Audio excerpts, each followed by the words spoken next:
وحدت سے عالم کو پھر جگمگا، دین کے واسطے پھر سے میدان میں آ۔ بسم اللہ الرحمن الرحیم۔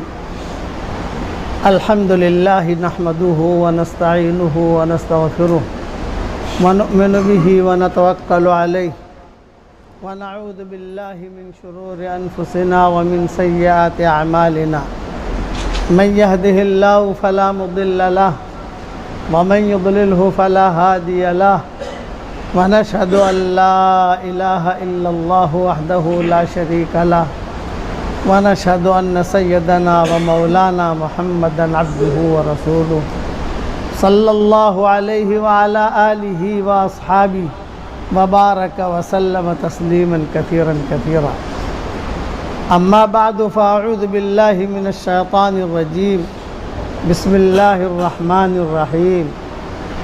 يا أيها الذين آمنوا اذكروا الله ذكرا كثيرا وسبحوه بكرة وأصيلا. هو الذي يصلي عليكم وملائكته ليخرجكم من الظلمات إلى النور وكان بالمؤمنين رحيما. تحيتهم يوم يلقونه سلام وأعد لهم أجرا كريما. صدق اللہ العظیم. قابل احترام بھائیوں، دوست، بزرگوں، ہماری شریعت میں جو چیز مطلوب ہے وہ سادگی ہے. فیشن ہماری شریعت میں مطلوب نہیں ہے.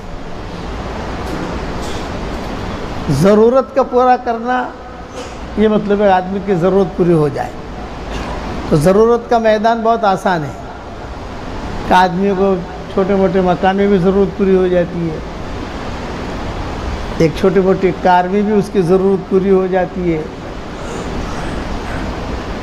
اور خواہشات کا میدان جو ہے یہ تو کبھی پورا ہوتا ہی نہیں ہے. خواہش،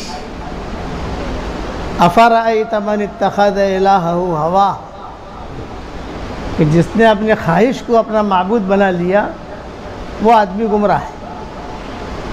کیا مطلب؟ دل میں جو آیا وہ کرنا، چاہے شریعت کے مطابق ہو چاہے شریعت کے مخالف ہو، دل میں آ گیا وہ کرنا، احکامات کو ایک طرف رکھ دینا. یہ آدمی ہمیشہ نامراد ہوتا ہے، ہمیشہ ناکام، اس لیے کہ خواہش کا میدان کسی کا پورا ہوا ہی نہیں ہے. خواہش کا میدان کسی کا پورا نہیں ہوتا. ہاں، ضرورت یہ اللہ تعالیٰ پوری کرتا ہے اسے. وَكَأَيٍّ مِّن دَابَّةٍ لَّا تَحْمِلُ رِزْقَهَا اللَّهُ يَرْزُقُهَا وَإِيَّاكُمْ وَهُوَ السَّمِيعُ الْعَلِيمُ. کہ جتنے بھی چوپائے ہیں، جانور ہیں، مچھلیاں ہیں، سب انسان ہیں، سب کو روزی ہم پہنچاتے ہیں، سب کے پالنہار اللہ. وَمَا مِن دَابَّةٍ فِي الْأَرْضِ إِلَّا عَلَى اللَّهِ رِزْقُهَا وَيَعْلَمُ مُسْتَقَرَّهَا وَمُسْتَوْدَعَهَا كُلٌّ فِي كِتَابٍ مُبِينٍ. یہ قرآن میں خاص طور پر اعلان کیا اللہ نے. اس لیے ضرورت آدمی پوری کرے، ضرورت آدمی کے کم پیسوں میں پوری ہو جاتی ہے. آج کل عام طور سے جو اسراف جو ہوتا ہے نا، اسراف، ایک ہے اسراف، ایک ہے تبذیر، یہ دونوں منع ہے. فضول خرچی بھی منع ہے، حد سے زیادہ گزرنا بھی منع ہے. سب کو جو کہ ہماری شریعت نے اس کو منع کر دیا. ہمارے یہاں شادی کارڈ چھپتے ہیں، قیمتی قیمتیں. میں پوچھتا ہوں کبھی کبھی لوگوں کو، ہم تو بمبئی کے پیر ہیں نا، تو لوگ ہمیں شادی کارڈ بیچارے بھیجتے ہیں، بتا اس کا کتنا پیسہ لگا ہے اس میں کارڈ میں. تو سوچتا ہے میرے بیٹوں کو پتہ ہے. میں نے کہا نہیں، تجھے بھی پتہ ہے، مجھے بتانے میں کوئی حرج نہیں ہے. ہمارے پیٹ کا پانی ہلے گا نہیں، ہم کو تو ساری دنیا ہمارے پیٹ میں الحمدللہ، ساری دنیا کی خبریں ہمیں آتی ہیں. سبق سب جگہ جاتے ہیں، تو اس کے کتنا پیسہ لگا اس میں؟ تو آہستہ سے کہتا ہے کہ 800 روپیہ ایک شادی کا. میں نے کہا یہ 800 روپے میں اگر تمہارا ریاض القرآن خرید لیتا تو تجھے 3 یا 4 ریاض القرآن مل جاتے اس کے اندر، اور کسی کو دے دیتا وہ دینی فائدہ اٹھاتا ہو. چل ریاض القرآن نہیں کسی جگہ مدرسے میں تو حساب لگا، خالی شادی کارڈ میں اتنا لگا ہے تو نے، تو اتنا پیسہ کسی مسجد میں دے دیتا، کسی کا راشن بھرا دیتا، تھوڑی دیر کے لیے سوچتا ہے۔ میں نے کہا یہ چیزیں اپنے نسلوں میں مت چلاؤ، اچھی چیزیں چلاؤ۔ شادیاں حضور صلی اللہ علیہ وسلم کی بھی ہوئی ہیں، حضور کے صاحبزادگیوں کی بھی ہوئی ہے، صحابہ کی بھی ہوئی ہے، بڑے بڑے صحابہ کی شادیاں ہوئی۔ سید سعادت وہ زندگی سادگی والی تھی، اس نے نہیں بھی۔ حضرت حفصہ جب بیوہ ہو گئی، حضرت عمر کی صاحبزادی، تو حضرت عمر کو فکر ہوا، آج کل تو بیوہ کا نکاح بہت بڑا جرم سمجھتے ہیں، ماں باپ بھی جرم سمجھتے ہیں۔ کسی کو طلاق ہو گئی بچی کی، اب کبھی طلاق ہو گئی، اب تو داغ لگ گیا۔ ایک جگہ تو میں نے سنا داغ لگ گیا، میں نے کہا یہ کیا جملہ کہا تم نے؟ یہ جملے پر اللہ کیا تمہاری پکڑ ہوگی؟ کیا مطلب داغ لگ گیا؟ طلاق ہو گئی، ٹھیک ہے، اللہ نے سورۃ طلاق اتاری، یہ احکامات نازل کیے اللہ تعالیٰ نے، جس نے پیدا کیا اسی نے احکامات نازل کیے، یہ کرو یہ کرو یہ کرو۔ بیوہ ہو گئی، حضرت حفصہ جب بیوہ ہو گئی حضرت عمر کے صاحبزادی، تو انہیں خود فکر ہوا میں میری بیٹی کا کسی کے ساتھ میں اچھے کے ساتھ جوڑ کر دوں۔ یہ خود آئے ہیں حضرت ابوبکر کے پاس، حدیثوں میں آتا ہے، اور صدیق اکبر سے کہا کہ بھی ایک تھوڑی سی بات کرنی ہے آپ سے، رہا کرو۔ رقم حفصہ جو ہے بیوہ ہو گئی، اس کی جو عدت بھی پوری ہو گئی، میں چاہتا ہوں کہ تمہارے ساتھ نکاح کر دوں۔ یہ صحیح روایت میں قصے آتے ہیں، یہ قصے خالی کہنے سننے کے لیے نہیں ہیں، یہ عبرت کے لیے۔ تو صدیق اکبر نے جواب نہیں دیا، جواب نہ دینے پر حضرت عمر بہت ناراض ہوئے، دل میں بات لگی ان کے کہ یار میں نے میری بیٹی پیش کی اور انہوں نے کوئی جواب بھی نہیں دیا۔ گزر رہے تھے، سامنے سے حضرت عثمان ملے، بھئی کیوں ناراض ہوا کہ تمہارے چہرے پر کچھ تھوڑی سی غصے کے آثار ہیں، کیا معاملہ ہے؟ تو ایک عجیب ہے، میری بیٹی بیوہ ہو گئی، اب جو ہے میں چاہتا ہوں کسی جگہ رشتہ کروں، تو چاہتا ہوں کسی اچھے گھر میں جائے، تو میرے دل میں آیا کہ ابوبکر سے کہہ دوں کہ شادی کر لیں اس سے۔ انہوں نے کوئی جواب بھی نہیں دیا، نہ ہاں کا نہ نا کا۔ ارے بھائی نا کا کہتے تو آدمی دوسری جگہ سوچے، ہاں کا کہے تو آدمی وہ سوچے۔ حضرت عثمان بھی خاموش ہو گئے۔ اب ان کو اور غصہ آیا کہ یار اس نے بھی جواب نہیں دیا، انہوں نے جواب نہیں دیا، انہوں نے بھی جواب نہیں دیا۔ آسان تکرہو شیئا وَيَجْعَلَ اللَّهُ فِي خَيْرًا كَثِيرًا، بعض مرتبہ کچھ چیزیں اچھی نہیں لگتی لیکن اس میں بہت بڑی خیر چھپی ہوئی ہوتی ہے۔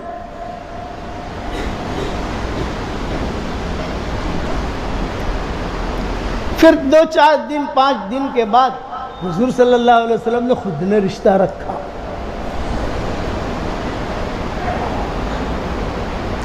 حضرت عمر تو خوش ہو گئے، ارے واہ واہ واہ ماشاء اللہ ماشاء اللہ، ام المومنین بنی، بے ام المومنین بنی حضرت حفصہ۔ اب حضرت ابوبکر نے کہا میں خاموش اس لیے رہا تھا کہ حضور صلی اللہ علیہ وسلم نے مجھے چپکے سے کہا تھا میرا ارادہ ہے کہ میں حفصہ سے نکاح کروں، یہ حضور کا راز تھا، میں کیسے تمہیں کہتا، تمہیں تھوڑا غصہ پڑا اس بات کا، لیکن یہ کہ میرے دل میں یہ بات تھی کہ حضور صلی اللہ علیہ وسلم نے مجھ سے تذکرہ کیا تھا اس چیز کا۔ ام المومنین بن گئی اور حضور کے ساتھ زندگی گزاری۔ ایک مرتبہ حضرت حفصہ میں اور حضور میں انبن ہو گئی۔ میاں بیوی ہوتی ہے نا، جو میاں بیوی میں یعنی آدمی یہ سمجھے کہ بیوی ہمیشہ جو اچھی رہے گی وہ تو جنت میں ہوگا، بیوی تو ایڑی ٹیڑھی ہی اچھی ہوتی ہے، یہی اس کا حسن و جمال ہے. ایڈی ٹڑے کا مطلب سمجھے؟ ایڈی ٹڑے کا مطلب ایک دم سے ایڈی ٹڑے نہیں کہ آدمی کو پولیس اسٹیشن لے جا دے، یہ مطلب نہیں ہوتا. نخرے کرے، کبھی بات مانے کبھی نہ مانے. آپ نے کہا چائے پی لا، آج تو میری ہمت نہیں ہے، کوئی بات نہیں کوئی بات نہیں. حضور صلی اللہ علیہ وسلم خود اپنا کام کر لیتے تھے. حضرت عائشہ آٹا گوندتی تھی تو حضور صلی اللہ علیہ وسلم دیکھتے تھے عائشہ کھڑی ہوئی بھی، کہاں جا رہی ہوں؟ پھر میں تو پانی لے کے آؤں. نہ تم کرو، میں پانی لے کے آتا ہوں. شوہر بننے کے بعد شہزادہ نہیں بنا جاتا. انسان وہ بھی ہے، انسان یہ بھی ہے. تو کوئی مسئلہ ہوا کہ بھی سناؤں گا کیا مسئلہ ہوا تھا، تو حضور صلی اللہ علیہ وسلم نے یہ سوچا کہ چلو میں اس کو طلاق دے دوں. حضرت حفصہ کو یہ بات دل میں آئی. تو دل کی بات تو عرش پر پڑھی جاتی ہے نا بھئی. اللہ تعالیٰ خیالات کو بھی دیکھتا ہے، اللہ تعالیٰ خیالات ریکارڈ بھی ہوتے ہیں وہاں. دل میں کیا خیال آیا وہاں ریکارڈ ہو جاتا ہے. انسان کے دل میں کیا خیال آیا دنیا کی کوئی طاقت ریکارڈ نہیں کر سکتی اس کو. اللہ کے یہاں خیالات ریکارڈ ہو جائے. اسی لیے اللہ کہتے ہیں وَلَقَدْ خَلَقْنَا الْإِنسَانَ وَنَعْلَمُ مَا تُوَسْوِسُ بِهِ نَفْسُهُ وَنَحْنُ أَقْرَبُ إِلَيْهِ مِنْ حَبْلِ الْوَرِيدِ. ہم نے انسان کو ہم ہی نے پیدا کیا ہے، اور اس کے دل میں جو خیالات گزرتے ہیں وہ ہمارا ریکارڈ ہو رہے ہیں. ہم جانتے ہیں کیا سوچا. وہ خیالات معاف ہیں، لیکن بار بار خیال آنے سے پھر وہ زبان پر آ جاتا ہے، وہ گناہ ہے. تو دل میں خیال آیا کہ جی میں جو ہے اسے چھوڑ دوں، تو وہی آئی، جبریل آئی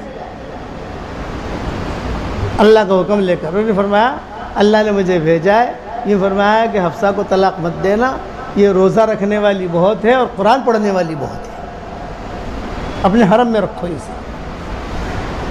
یہ حکم ہوا آسمانوں سے. اس کے بعد سے حضور کے دل میں ان کی قدر بڑھ گئی. کیوں بڑھی؟ کہ آسمانوں پر اس کی عبادتیں پہنچ رہی ہیں. تو ہر چیز قابل گرفت نہیں ہوتی. میں ایک بات کہتا ہوں، میاں بیوی کا رشتہ ایسا ہے دوربین سے نہیں دیکھا جاتا. اب دوربین سے دیکھو یہ کرنا، اسے کہتے ہیں کہ صرف اسی رشتے کو نشانی کہا ہے قرآن میں، اور کسی رشتے کو قرآن میں نشانی نہیں کہا. ماں باپ کا رشتہ یہ مقدس رشتہ ہے، عزت والا. بھائی بھائیوں کا رشتہ یہ احترام کا رشتہ ہے. بھئی یہ بھائی ہے، یہ بیٹا ہے، یہ پوتا ہے، یہ پوتی ہے. میاں بیوی کا رشتہ مقدس نہیں، یہ تو نشانی کہا قرآن میں، ہماری نشانی ہے. وَمِنْ آيَاتِهِ أَنْ خَلَقَ لَكُم مِّنْ أَنفُسِكُمْ أَزْوَاجًا لِتَسْكُنُوا إِلَيْهَا وَجَعَلَ بَيْنَكُم مَّوَدَّةً وَرَحْمَةً. ہماری نشانیوں میں ہے آسمان اور زمین کا پیدا کرنا. بڑی چیز جو ہوتی ہے نا، بڑی وہ نشانی ہوتی ہے. چھوٹی چیز کو اللہ نشانی نہیں کہتا. بڑی چیز سمندر یہ بہت بڑی چیز ہے. سمندر یعنی سب اندر، یہ مطلب ہوتا ہے سمندر کا. نشانیاں کہا، یہ ہماری نشانی ہے. نہریں، دریا جسے کہتے ہیں، اسے بھی نشانی کہا. سمندر میں آپ کو جو ہے مال بہت ملے گا، سمندر میں ہیرے جواہرات بہت ہیں. اسی لیے علماء نے لکھا ہے سمندری راستے سے جو آدمی تجارت کرے گا وہ بہت حلال مال پائے گا. سمندری راستے کا مطلب کیا؟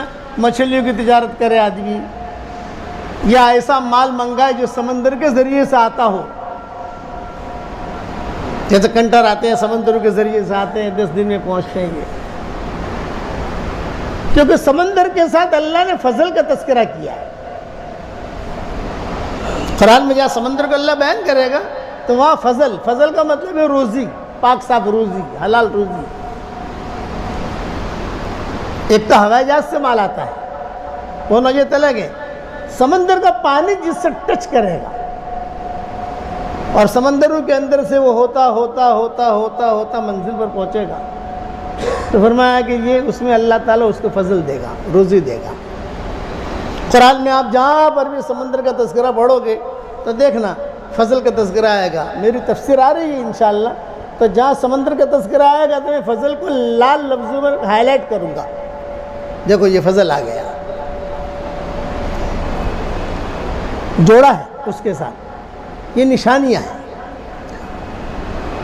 اس کا پانی کھارا ہوتا ہے، یہ بھی نشانی ہے اللہ کی، اور نہروں کا پانی یہ کہ میٹھا ہوتا ہے، یہ بھی نشانی ہے، اس سے زمینیں تر ہوتی ہیں، اس سے باغات چلتے ہیں۔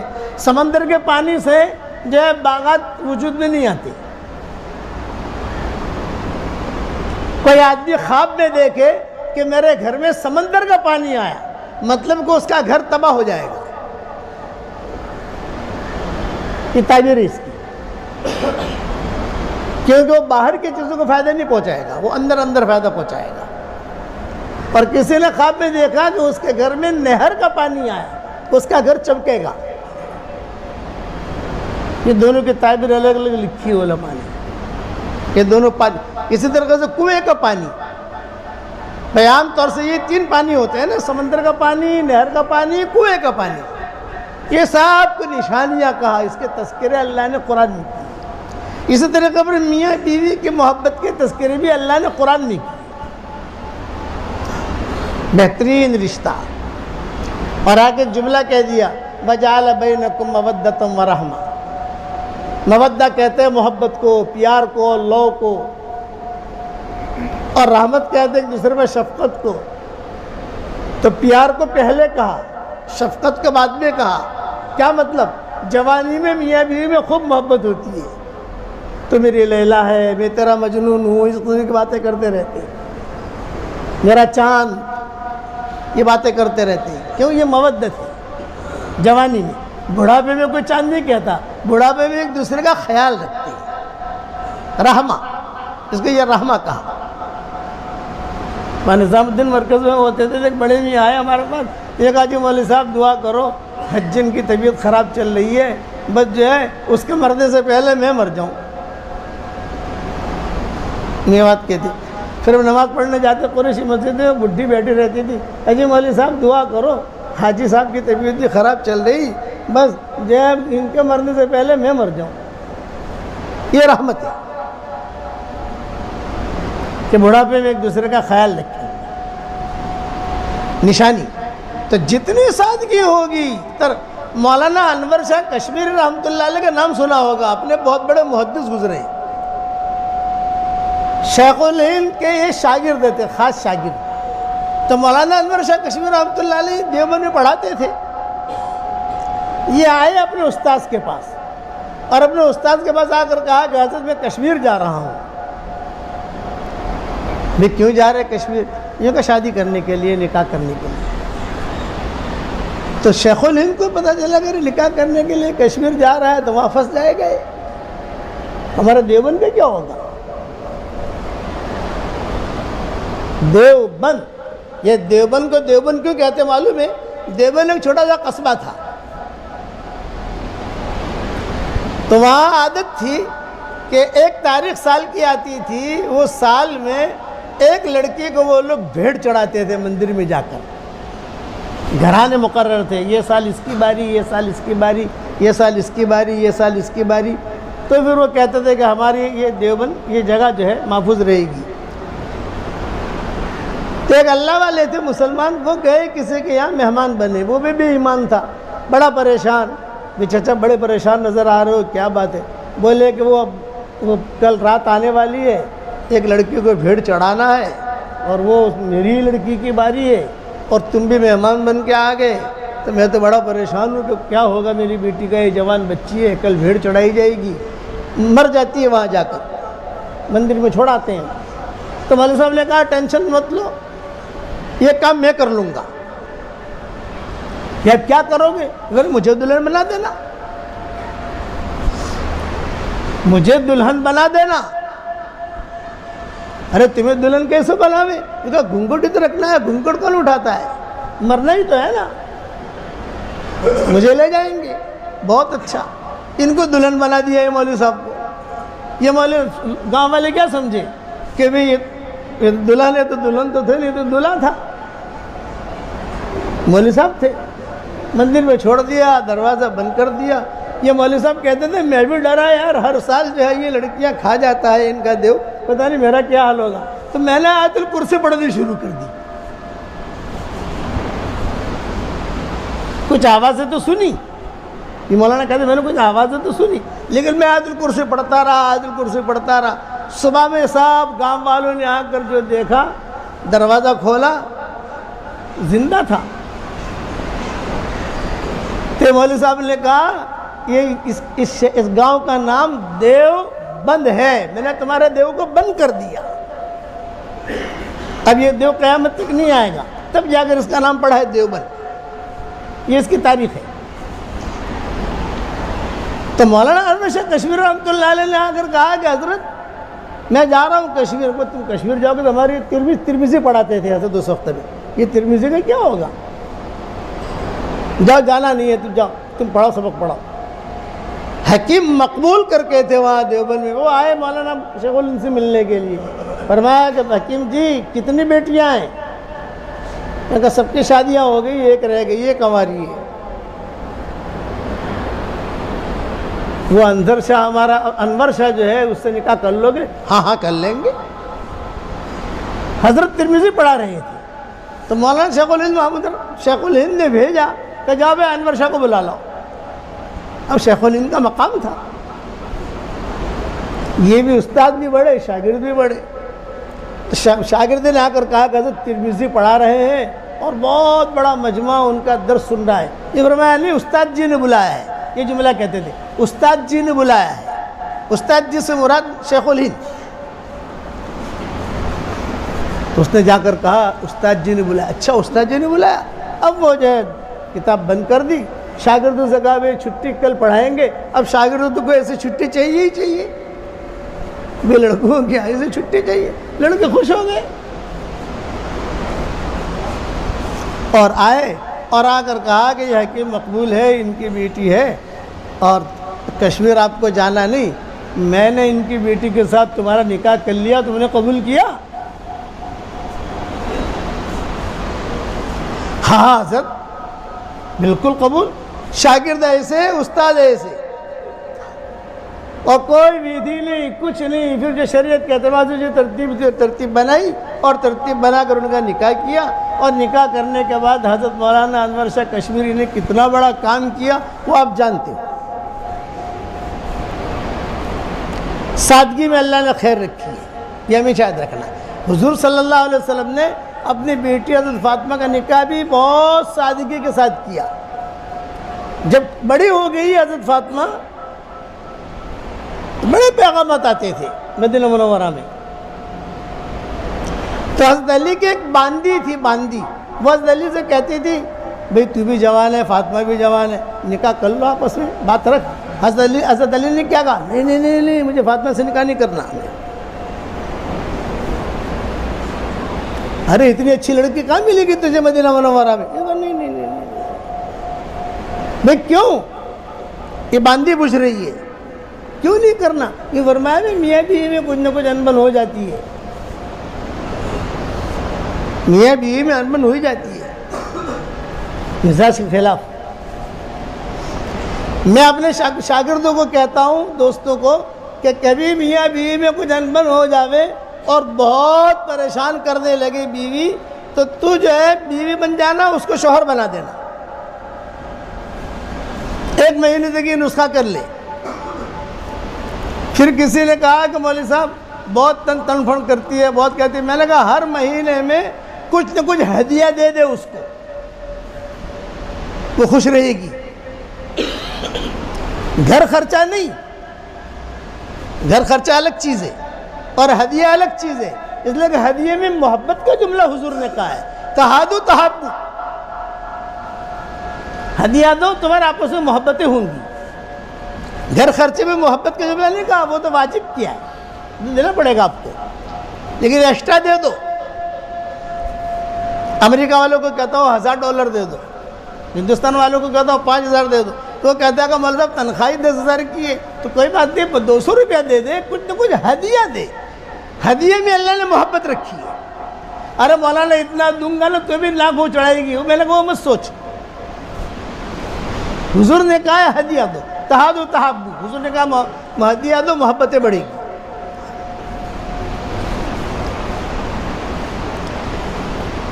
تو حضرت علی نے جواب کیا دیا, مجھے فاطمہ سے نکاح نہیں کرنا. بھی کیوں؟ یہ بولے میاں بیوی میں انبن ہوتی ہے, کچھ نہ کچھ معاملہ ہوتا ہے, معاملہ اگر حضور صلی اللہ علیہ وسلم کے سامنے پہنچا تو حضور کے نگاہ سے گر جاؤں گا, میری تو جہنم واجب ہو جائے گی.